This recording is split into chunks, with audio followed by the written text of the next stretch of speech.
Hey guys, long time no see. Look, there's my cat. Thanks for being patient with me while I was out of town for a little bit. Today's video, very important video, super, super important, and I hope to clarify something and make something very simple for you that maybe you might be getting questions about in your real life with, trying to be a nutritarian or a vegan or a vegetarian or whatever. You often get the question, where do you get your protein from? Right? Like, it is the question. I get it all the time. I get it from family. I get it from friends. I get it from very well-meaning friends as well.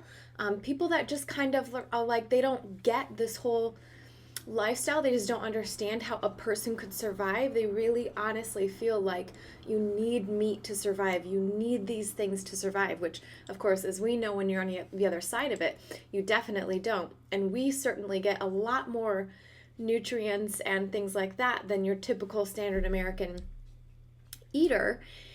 And even if we have to supplement here and there with one or two little things, the things that people aren't getting on the standard American diet, they can't supplement all of those things, right? The stuff that we're getting.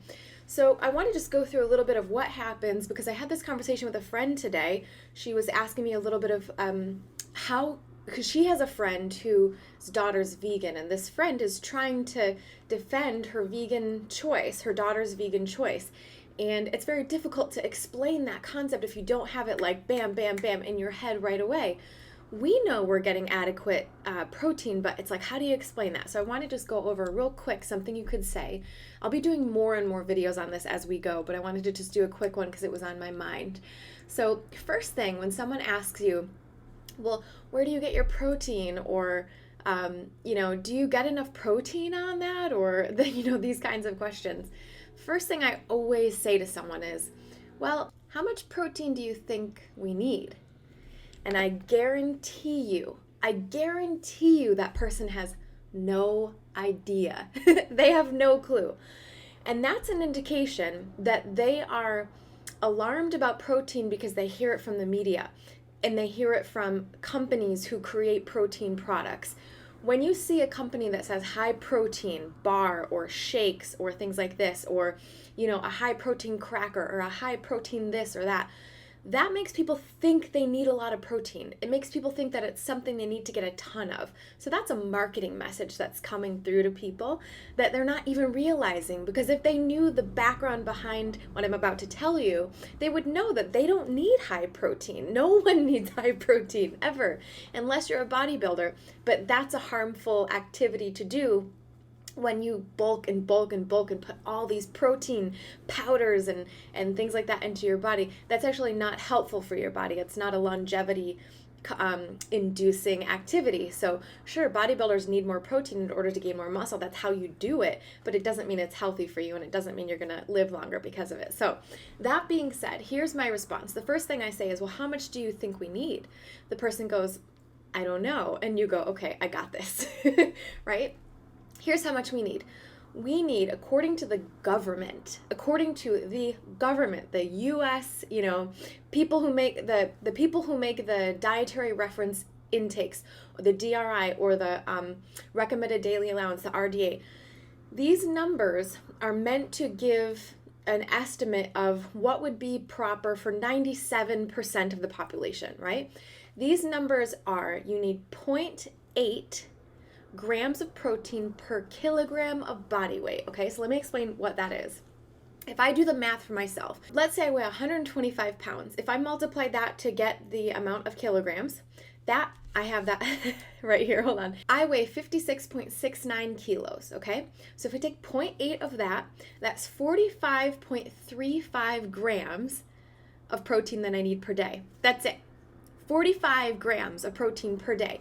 Now, let me also clarify that by saying, okay, 45 isn't a lot. I'm about to explain how not a lot that is, but also I want to say that that's like the max. I mean, that number is actually doubled from what, I think it's the World Health Organization or some organization that came up with the number and then said, let's double it for good measure, right? So really, the number in reality is much smaller than that. But if we want to be comfortable and we want to know that we're getting enough, 45 grams for somebody of my size is plenty.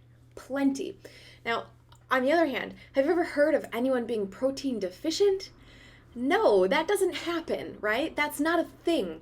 There's like a little type of a disease. I'm not going to go into all of this because I want to explain. I want to just give you a very general overview, but these kinds of things don't happen in our society. People are not protein deficient. It's not a thing you hear about. People only think about protein because of the marketing that they're hearing all the time. They think they need protein, but we actually don't. So let me explain. In order to get, from me to get 45 grams of protein, let's talk about what kinds of foods I could eat, right? If I was just a vegan. Well, okay, is it really hard? No, let me explain.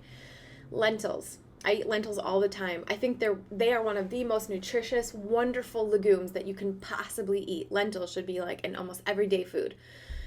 They have tons of really, really great nutrients, fiber, just really fantastic foods. And in 1 cup of lentils, which is not difficult to eat in a day, 17.9 grams of protein, almost 18 grams of protein.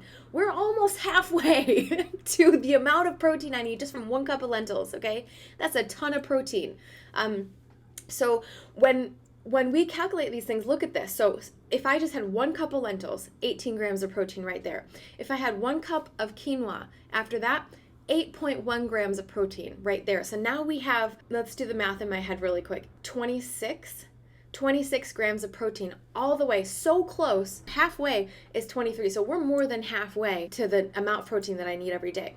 Now let's say we add just 1 cup of peas. That's 8.2 grams of protein, very similar to what we had in the quinoa, right? If I add another cup of edamame, that's 16.9 grams of protein. If I add a cup of rolled oats, that's 10.6 grams of protein. Now, let's say that those are the only things I ate all day, right? If I add that up, just 5 cups of food, 5 cups of food, that's it. If I add all of that up, 61.7 grams of protein. 61.7, that's way over the 45 number that I need, right? Now let's say I just add some broccoli. If you cook from frozen and boil it a little while, 1 cup of broccoli has 5.7 grams of protein. Like tons of protein, right? So this is all I'm going to say about this right now. I just wanted to kind of give this little thing for you to think of. When you get this question from people, ask them first. Ask them a question back. Well, how much do you think we actually need? Right? They'll never be able to tell you because they don't know, because that marketing message is coming from them. That's why they think they need more protein, but they don't actually know any of the science behind it or any of the amounts or, recommended amounts or anything like that. They have no idea. That's your first sign that you're hearing something from somebody that's a fear placed into them by the media. And this isn't some conspiracy thing. This is just how it is. People are hearing about protein all the time because the protein producers are making people hear that message all the time. And so they constantly think, oh, I need a lot more protein than they actually do. So I hope this was helpful for you. I just wanted to do a real quick video. I will be giving some more little tidbits like this on protein in the future because this is such an important thing. In our lifestyle, we hear this so much. We hear it so much. But it's really important to know really what is good for us and what's not good for us. And then the last thing to just say about this is that, okay, then are protein powders necessary? They are not necessary. You can get plenty of protein from any food that you eat. If you happen to exercise more than someone else, eat more, and you will get automatically enough protein. You just eat enough so that you're not starved, and you will get enough protein because the ratio in these foods is a great ratio for your body to have.